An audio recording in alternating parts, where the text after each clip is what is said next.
Bienvenido. ¿Qué tal, Pedro? Buenas tardes, ¿cómo te va? Bien, bien, un gusto saludarte, gracias por atendernos.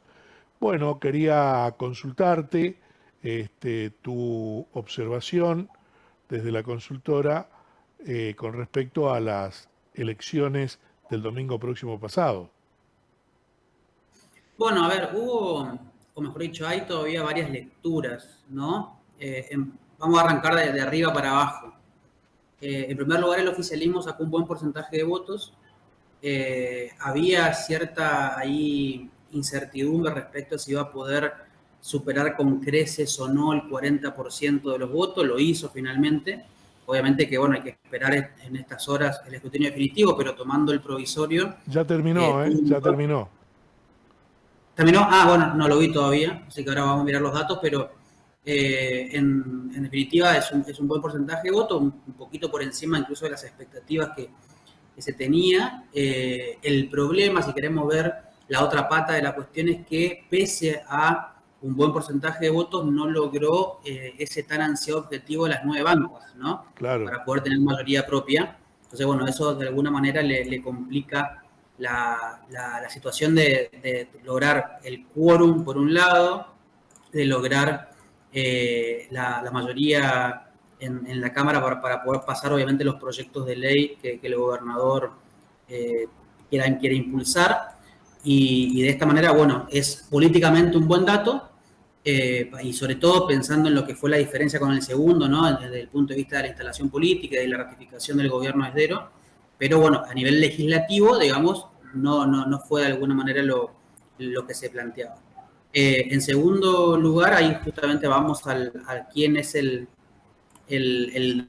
derrotado de la cuestión, que tiene que ver con el gobernador Capitanich, en donde, el ex gobernador, perdón, Capitanich, en donde, bueno, tuvo un desempeño muy débil, más allá de que no se esperaba que esté demasiado por encima del porcentaje que sacó finalmente, sí lo que fue brusco fue la diferencia respecto al primero, ¿no? Son 12 puntos de diferencia, justo estoy viendo el escrutinio definitivo, se ratificó esa diferencia que conocimos el domingo, y esto naturalmente les genera cierta debilidad política que se suma al desgaste propio que tenía en el 2023 tras perder la elección a la gobernación. Y en tercer lugar tenemos de alguna manera a uno de los grandes ganadores de la noche, que es el Frente Primero Chaco, que primero que logró conseguir 2 bancas, que ya de por sí es muy positivo para ese frente que recién arranca a competir.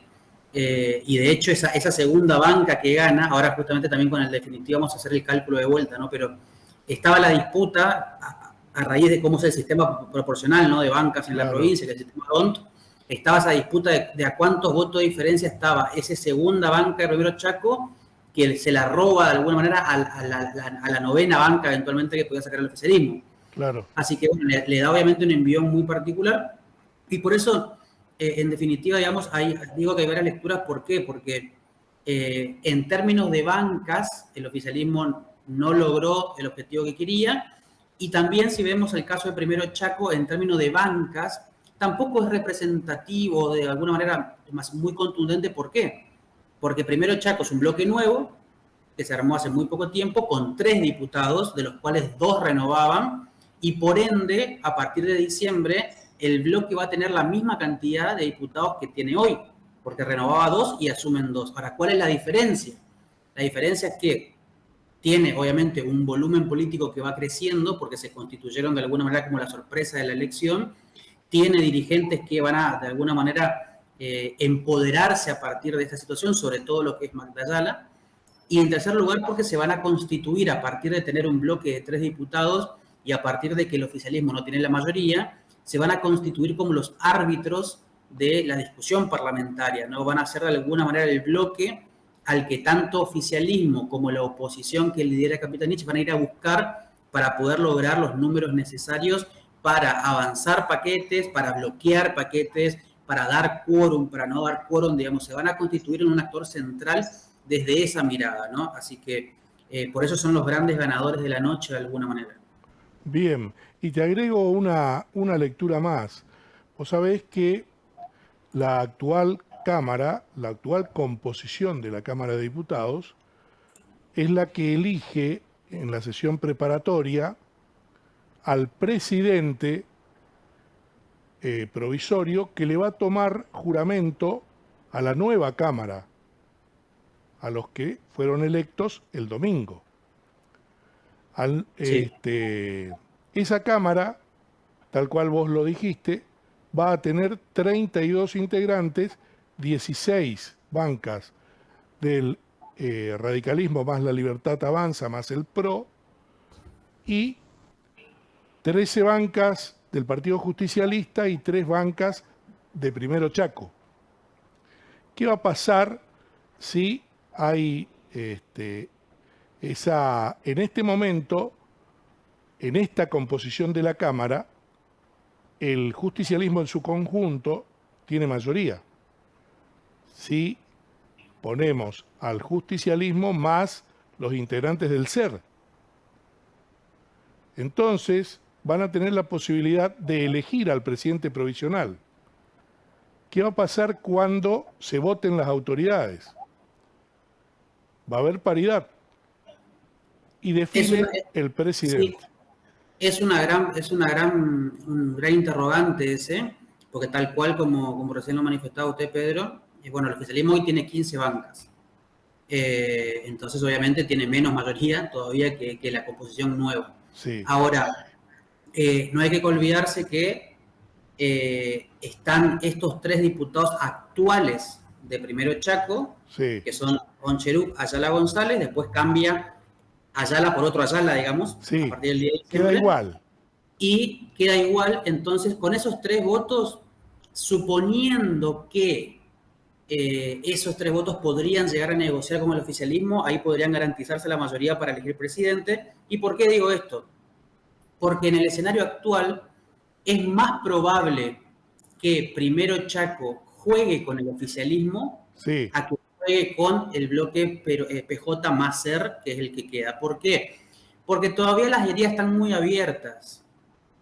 Ustedes habrán visto en todos estos días que, primero, ¿no? Previo a la campaña hubo cierta denostación por parte de dirigentes peronistas a la lista de Primero Chaco porque eran funcionales al oficialismo, según las palabras de ellos. Sí. Después, el día lunes, vimos de repente diputados que responden a capitanías actuales que decían: bienvenidos compañeros peronistas, somos todo lo mismo.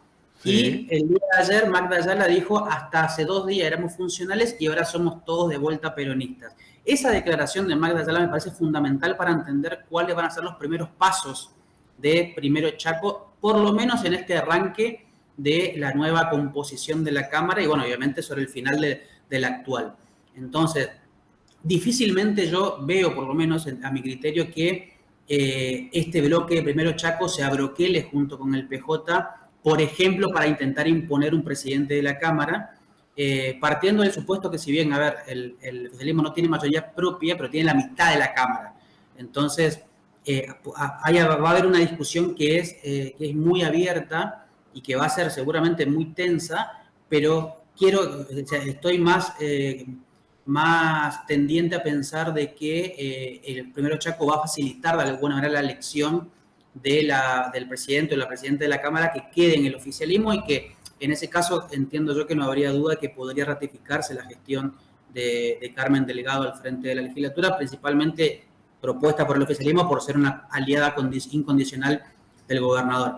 Así que yo creo que incluso en este momento y durante el 2026, Primero Chaco no solamente va a ser el árbitro de la cuestión, sino que también quizás como un intento de poder marcarle a sus propios ex compañeros circunstancialmente la fuerza que va a tener ese bloque, es muy probable que lo veamos jugando un poco más cerca del oficialismo, porque de esa manera va a dar una señal al PJ de: miren, che, muchachos, que sin nosotros ustedes no están pudiendo, porque no tienen el número e incluso no tienen el volumen político que va a traer este nuevo bloque a la Cámara. Después, a partir de quizás mediados del año que viene, más finales del 2026, quizás veamos otro escenario en donde el PJ quizás pueda empezar un proceso de reinvención interna, de reconversión y de reorganización a partir de, bueno, una discusión de los liderazgos partidarios y que, bueno, ahí empiece de alguna manera cierto intento de unificación o de reconciliación entre los compañeros hoy que están distanciados, ¿no? Es muy bueno tu análisis, Alejandro, pero la política es el arte de lo posible. ¿Qué pasa si la promesa del justicialismo a Primero Chaco es: elegimos el presidente provisional y ustedes eligen al presidente de la Cámara? Entre los tres sale el presidente de la Cámara. Es una posibilidad sin duda. Como usted bien decía, la política es el arte de lo posible, entonces hemos visto pero innumerables casos a lo largo de los años. Sí, en Es muy 2007, posible, en 2009.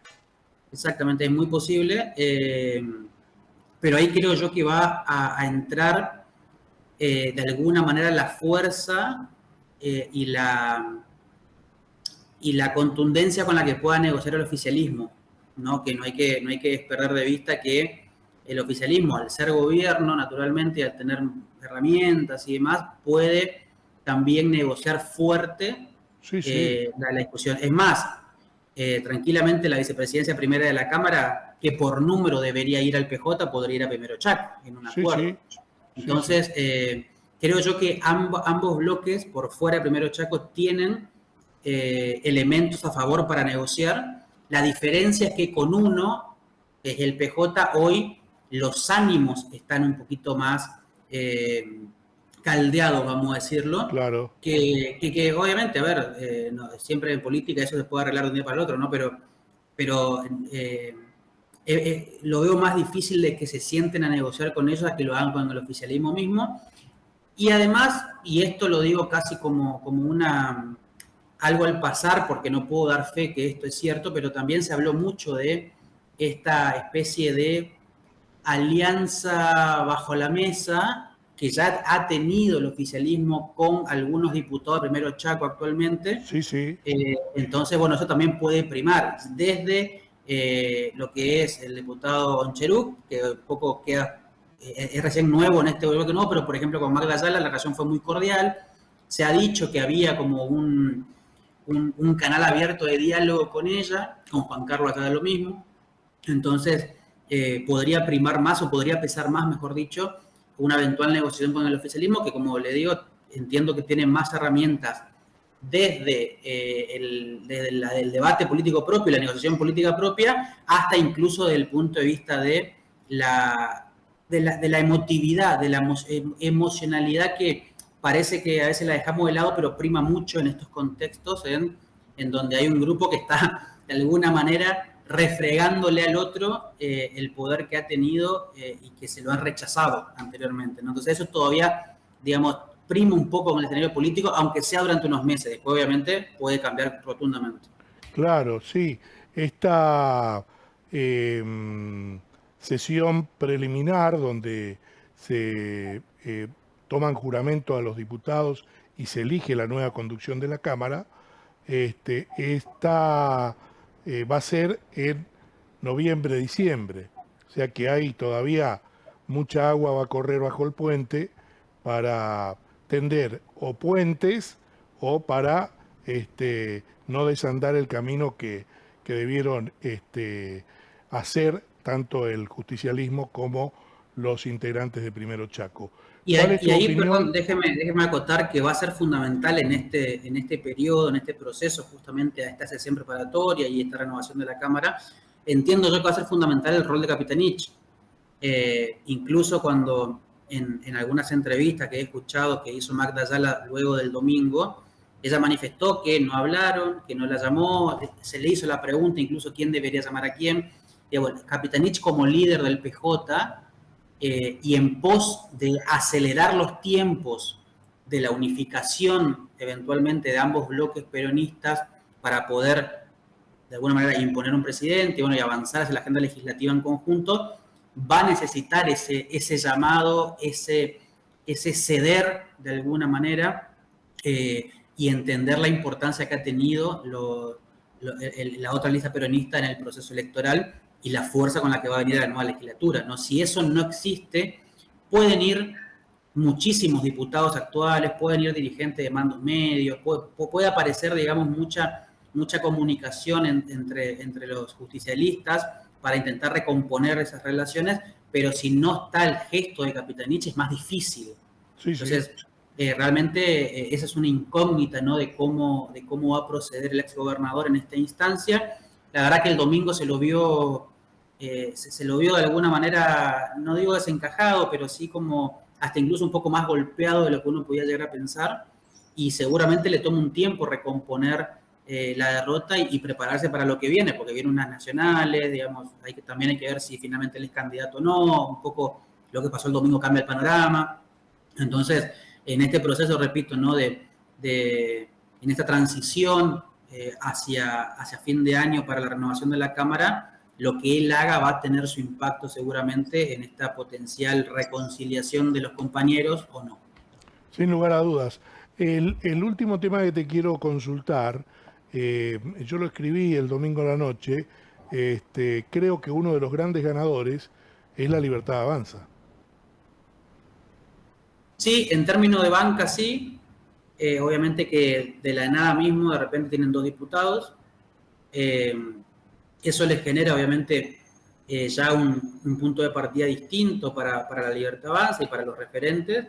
También hubo de alguna manera, mucha exageración, ¿no? Del presidente mismo, que diciendo que La Libertad Avanza le ganó al peronismo en el Chaco. Bueno, eso uno puede relativizar de alguna manera, pero lo cierto es que tienen 2 bancas cuando en otro escenario donde compitan solos, como pasó en otras provincias, no hubiese pasado seguramente esto, ¿no? Esto creo yo que también le va a dar, por un lado, un volumen político territorial distinto. No es lo mismo querer construir poder sin nada que con 2 bancas en la legislatura provincial.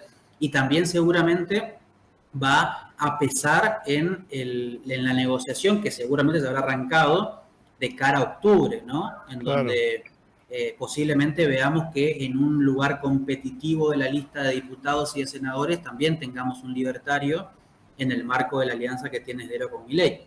Claro. Así que ellos fueron grandes ganadores desde ese punto de vista. Ahora, si usted me pregunta, ¿van a tener una impronta propia los libertarios en la Cámara o van a marcar una diferencia de alguna manera? La verdad, yo honestamente creo que no.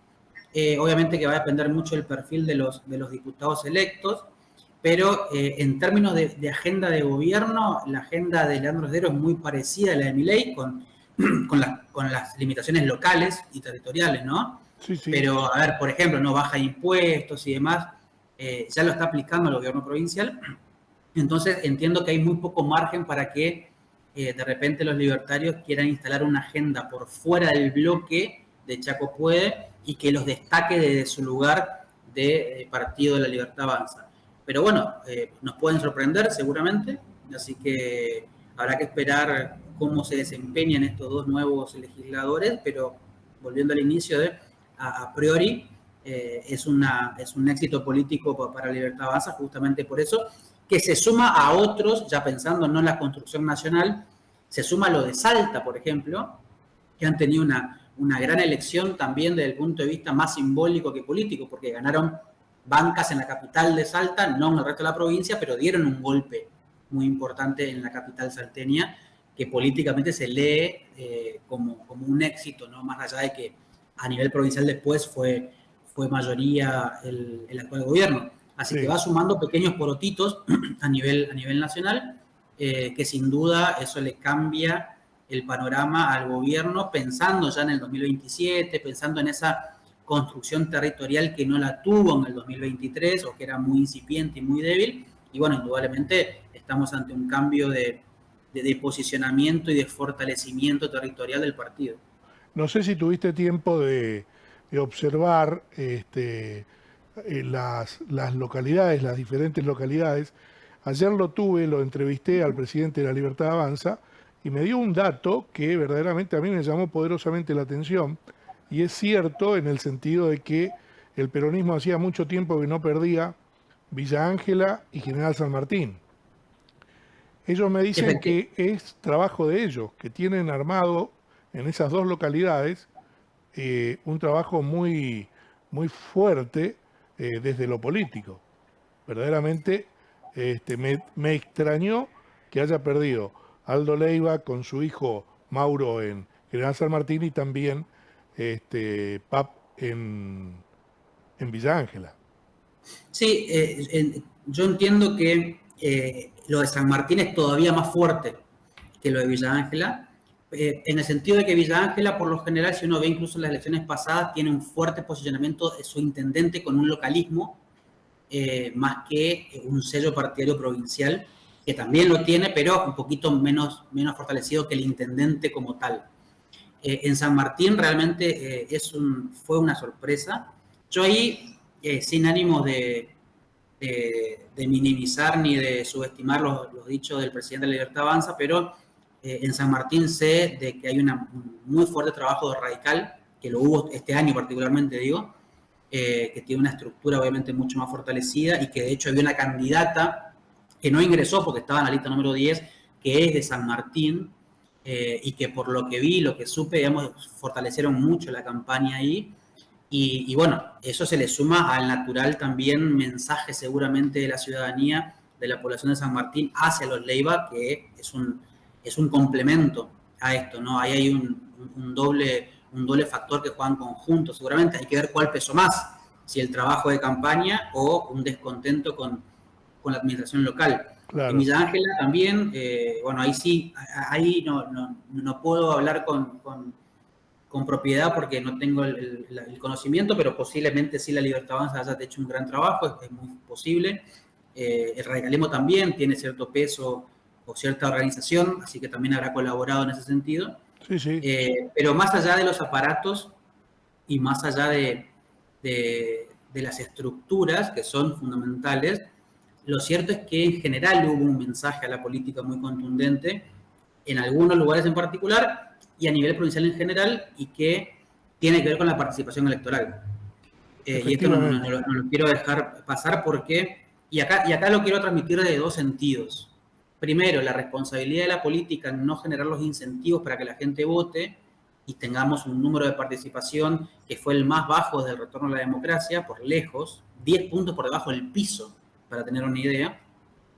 Y por otro lado también yo creo que tenemos que tener cierta autocrítica como sociedad de que el voto aprendimos que es un derecho adquirido, ganado con luchas democráticas, pero también es una obligación, no porque lo digamos, sino porque está constituido así en la legislación argentina. Entonces, si uno no se siente representado por ningún partido político, si realmente nadie le inspira la confianza para decir yo meto tu voto en la urna, hay que ir igual y hay que manifestarse de otra forma. En cualquier caso puede haber un voto en blanco, como ocurrió en otras elecciones, con nivel alto de participación, pero con mucho voto en blanco. Y hasta incluso si querés, digamos, no lo recomiendo, pero podés hasta incluso impugnar tu propio voto, poniendo en la urna lo que vos quieras, pero yendo, diciendo acá estoy y acá está mi descontento. No ir no es manifestar un descontento, es manifestar una falta de voluntad. Y cuando uno tiene falta de voluntad, lo que podría pesar después es que si te estás quejando tanto, ¿por qué no colaborás en la participación para poder cambiar las cosas? ¿No? Entonces, digo, también como sociedad tenemos que hacernos cargo de eso, tenemos que hacer una autocrítica y no quiero dejar pasar la oportunidad también para decir que en este contexto, al ser el voto no solamente un derecho, también una obligación, y al tener mecanismos para manifestar de vuelta la disconformidad yendo a las urnas y no yendo, también hay un tema en el Tribunal Electoral, en la justicia electoral, que debería ponerse un poco más, no quiero decir exigente, pero que tiene que empezar a tomar también esta pata de obligación del voto, ¿no? Porque no puede ser que de repente, y me ha pasado a mí, le ha pasado a todo el mundo seguramente, alguien te pregunta, che, ¿qué pasa si no voy a votar? No, mirá, la multa son 150 pesos, no te la van a cobrar nunca, no te pasa nada, y prima ese mensaje. Claro, Y tenemos que encontrar mecanismos para que eso no ocurra, ¿no? Así sí, que sí. eso realmente es un punto de alerta porque el nivel fue tan bajo que realmente yo deseo de que sea el piso histórico y que nunca más se lo repita. Claro, Porque si vamos más abajo de ese piso, es un problemón. Realmente es un problema democrático, ya no es solamente un llamado de atención. sí. Así que Te bueno, cuento, vamos a ver qué pasa en octubre. te cuento que en la nota que hice el domingo a la noche pongo verdadero énfasis en ese tema. Para mí fue fundamental, pero lo analizo también como vos. Creo que hay varios factores, hay varias aristas de análisis.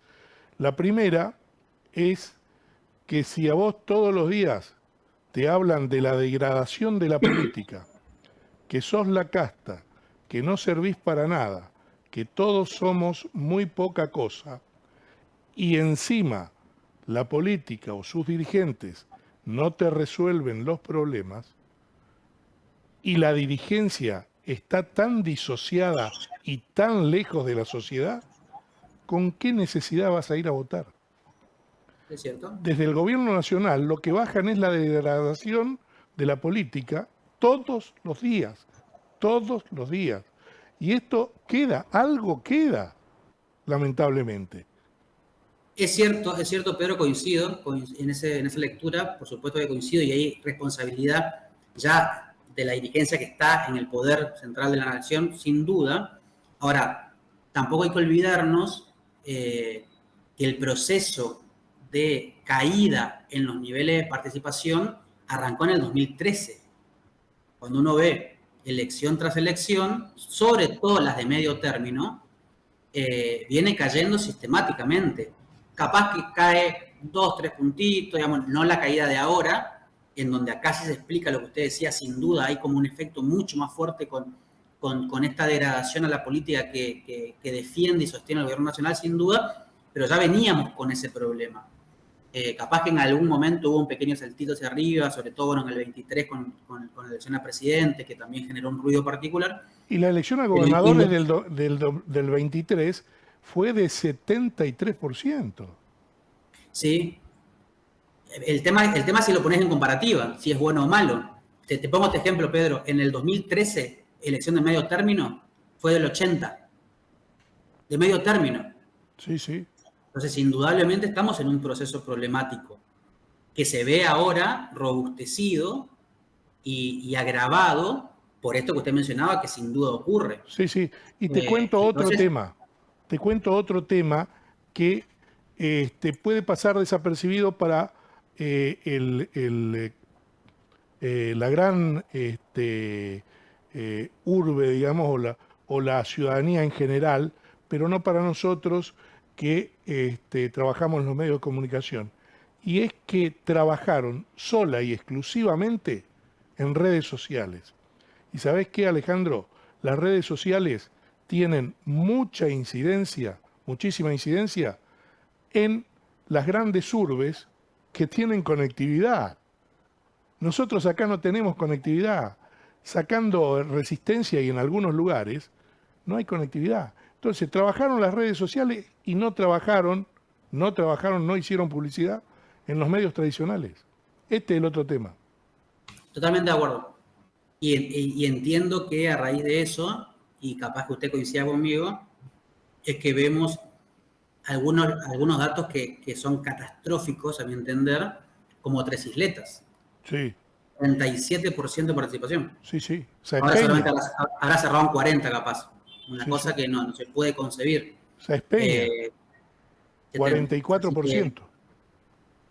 Otro caso. Claro. Así que, y sin duda, todo eso, por eso volvemos un poco al inicio, ¿no? De la combinación de factores que a medida que lo vamos hablando se sumamos uno más, ¿no? Porque vamos encontrando explicaciones y razones. Sí, sí. Y sin duda, la cuestión comunicacional. Y le agrego una cosa, no solamente lo de redes sociales, que coincido plenamente, también entiendo que hubo mucha centralización en uno o dos amigos que no tienen llegada a toda la provincia y que también eso de alguna manera pareciera ser una estrategia armada para que la gente no sepa, justamente, ¿no? Claro. Y bueno, eso tiene sus inconvenientes luego. Sí. Te agradezco muchísimo este contacto, Alejandro. Verdaderamente valoro tu análisis, tu lectura y vamos a estar en contacto, por supuesto. Ha sido muy provechosa la entrevista. Un gusto saludarte. Muchas gracias, Pedro. A tus órdenes. Alejandro